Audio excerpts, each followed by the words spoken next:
नगर परिषद की अध्यक्षा उमा सुधा ने कहा कि शहर का सबसे भव्य और सुंदर प्रवेश द्वार का डिजाइन तैयार कर लिया गया है। इस शहर के पहले प्रवेश द्वार को समाज सेवी स्वर्गीय रमेश सुधा की याद में बनाया जाएगा और इस प्रवेश द्वार का निर्माण महाभारत थीम के आधार पर किया जाएगा। इतना ही नहीं, सेक्टर 5 और 7 की डिवाइडिंग रोड शहर के लोगों को हमेशा समाज सेवी रमेश सुधा की यादों को तरोताजा रखेगी। इसलिए इस मार्ग का नाम स्वर्गीय रमेश सुधा के नाम पर रखा गया है। वे आज सेक्टर 5 और 7 की डिवाइडिंग रोड पर शहर के प्रसिद्ध समाज सेवी स्वर्गीय रमेश सुधा के जन्म दिवस पर आयोजित कार्यक्रम में बोल रही थी।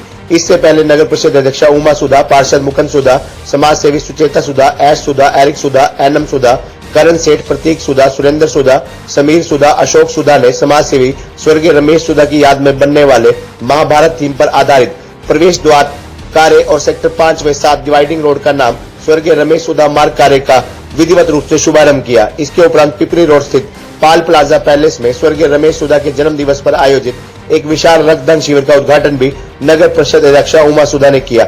इस रक्तदान शिविर में दर्जनों लोगों ने अपनी स्वेच्छा से रक्तदान किया। इस रक्तदान शिविर में स्वास्थ्य विभाग के साथ साथ समाज सेवी संस्थाओं की टीमों ने भी महत्वपूर्ण योगदान दिया। नगर परिषद अध्यक्षा उमा सुधा ने कहा कि समाज सेवी रमेश सुधा की यादों को हमेशा तरोताजा रखने के लिए ही सेक्टर 5 व 7 की डिवाइडिंग रोड का नाम स्वर्गीय रमेश सुधा मार्ग रखा गया है। इसके साथ ही इस डिवाइडिंग रोड पर एक भव्य प्रवेश द्वार भी बनाया जाएगा।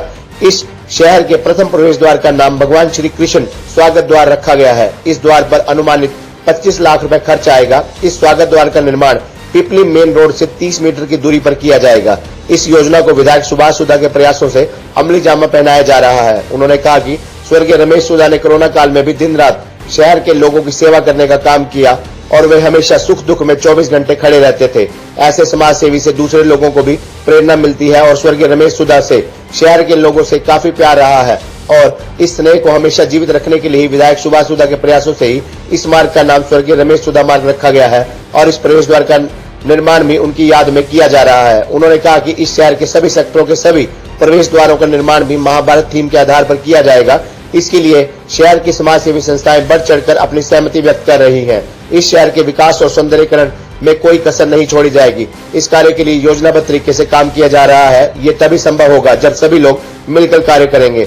इस मौके पर पार्षद विशाल शर्मा, प्रदीप सैनी, भाजपा महामंत्री सुशील राणा, भाजपा जिला अध्यक्ष राजकुमार सैनी, पूर्व market committee chairman Suresh Saini कुक्कुट, डॉक्टर मुरारीलाल सैनी, केडीपी के पूर्व सदस्य डॉक्टर सौरभ चौधरी, मुल्तान सभा के प्रधान प्रदीप झाम, दरबारा सिंह, गुरदयाल सिंह काजल, हरदीप संजू, अमित मलिक, मनिंदर छिंदा, सुनील, सुशील राणा, बलबीर सिंह, अंग्रेज सिंह, ओम प्रकाश, बान सिंह, लक्की कृष्ण अरोड़ा, मनोहर लाल अरोड़ा, सोहन लाल रामगढ़, आशीष सब्बरवाल, डॉक्टर केवल कृष्ण, राजीव सेठ सहित अन्य गणमान्य व्यक्ति उपस्थित थे।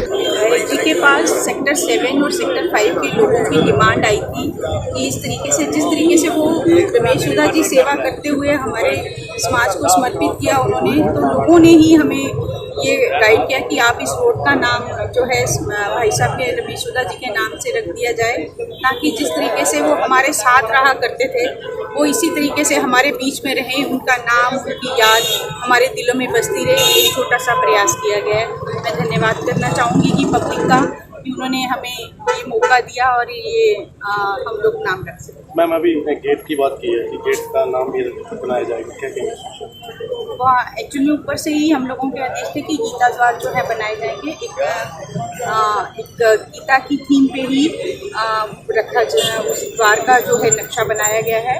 बहुत ही सुंदर द्वार है। उनकी याद में हम कोशिश करेंगे कि एक गीता द्वार के बनाए। मैम, ब्लड कैंप का भी आयोजन किया? हाँ जी, ब्लड कैंप का भी आयोजन किया गया है। एक छोटा सा प्रयास है ताकि, क्योंकि लास्ट टाइम मुझे याद है कि उन्होंने अपना जन्मदिन बहुत ही अच्छे से मनाया था। हम चाह रहे थे कि आज हम उनको अपने बीच में जीवित रखें और इस तरीके से उनको उनकी याद भी। खबरनामा हरियाणा के लिए डॉक्टर राजेश वधवा की रिपोर्ट।